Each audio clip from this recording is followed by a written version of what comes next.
Hi there, I'm Grant Wardle. I am a firefighter and trainer with Interlakes Volunteer Fire Department. And today I'm going to be going over the cascade machine and bottle filling. So let us start with probably the most important thing is the record keeping.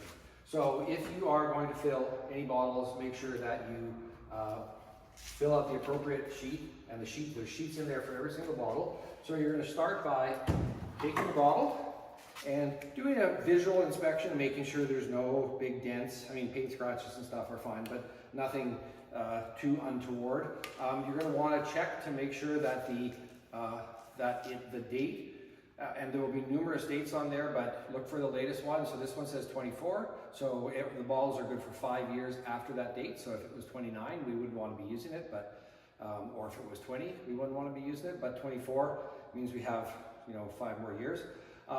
And check the gauge, see how much air is in there. Visually inspect the inlet here, and then you will go on to use the machine. If you are not going to leave the bottle in the rack here, make sure it's lying down. Don't leave it standing up, because they can be knocked over easily. So we'll put that back there for now. But this one is bottle 107, so I will go to page 107, and there are questions there that ask for the date, the condition, why it was refilled, initials, that sort of thing. So that's an important piece to do. You can do it at the beginning, you can do it at the end. Then we come to the machine. Now, nothing here in general will need to be touched unless for some reason the pressure on the bottles at the back, which are these ones up here, again, we don't need to touch any of that, but if these were really low or the bottle didn't seem to be filling, you may have to flip it on. If you do flip the machine on, then please make sure you're wearing hearing protection because it's very loud. Okay, all that you're going to need to worry about are these bottom 2 rows, and actually on the middle row, only these two. This one says do not close, do not close, do not close, so do not close. Okay, so first thing you're going to do is just make sure everything is shut, that the outlet isn't pressurized. The isolation valve is closed, so just to make sure everything is kind of off. Then we will open this.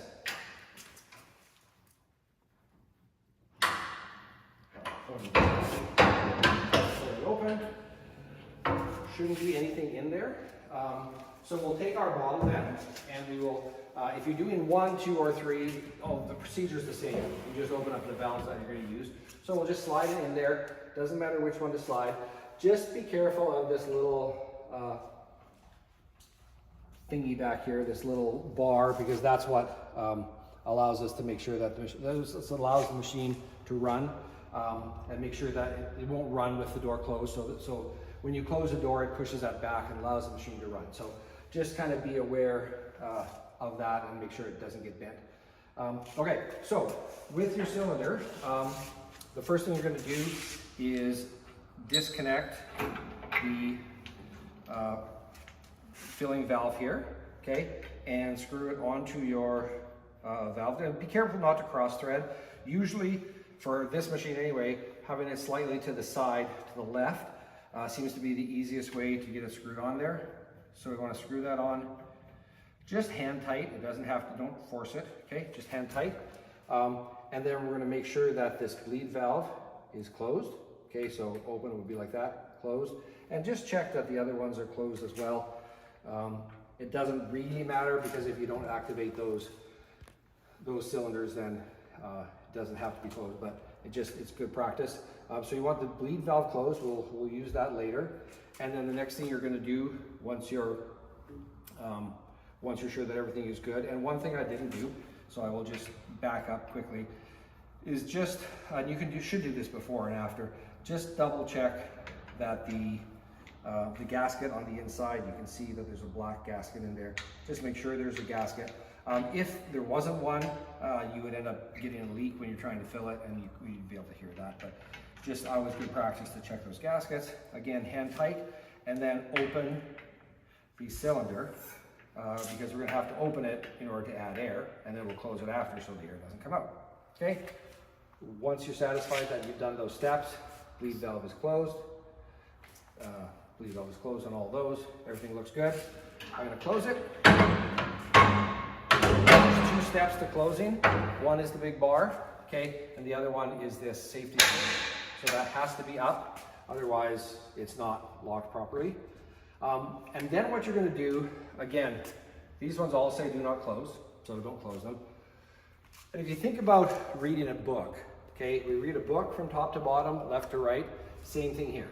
So we go to the top, these ones all say don't do anything, so I get to here, still not doing anything. So this is the first thing I come to, and this is going to set the pressure of the air that we're gonna put into our cylinder. So I'm going to increase this, and you can see it says increase. It looks like it's a closing direction, but it's closing, it's pushing the valve to allow the air out. So you can tell increase, decrease. So I'm just going to start turning this, and I'm going to get up to the 2216, and it's labeled on all these things. So 2216 is the level that I want. Now, I'm not going to actually fill today, but because this one is actually already filled to where it needs to be. But you would want to check that once you open the cylinder there, you'd want to check to make sure that it was down to 0. Okay, so I'm going to turn this and go up to 2216. Make sure you're doing, it's labeled here, red is kilopascals and black is PSI, so don't do red, do the black for PSI. Just going to keep turning this till it gets up to 2216. Or close, get a little zoom in there. Okay, 21, 22, okay, that looks good. Once I've done that, I'm gonna open the isolation valve. So when you're opening valves, always open them right to the end and then back it off a quarter turn. Okay, once that's done, so again, going from left to right, nothing, nothing, nothing, 1, 2, then go down to the next line. I'm not using this one, so I'm using this one. And I'm going to then open this up fully. And if this cylinder was empty, you would hear the air going in as it fills. And then you just wait for the needle to get up to 2216, at which point it'll stop because that's what this is set to. Once it gets up there, then you're going to close this. Again, now we're going just in the opposite direction. So I didn't use this, I'm going to close this one. Didn't use this one. Close the isolation valve.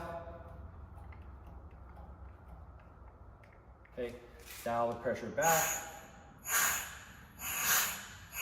And don't do it too fast. Don't be in a rush to get it to drop real quick.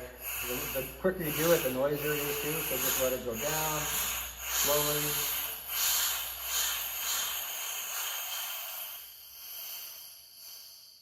Okay, till it's a 0.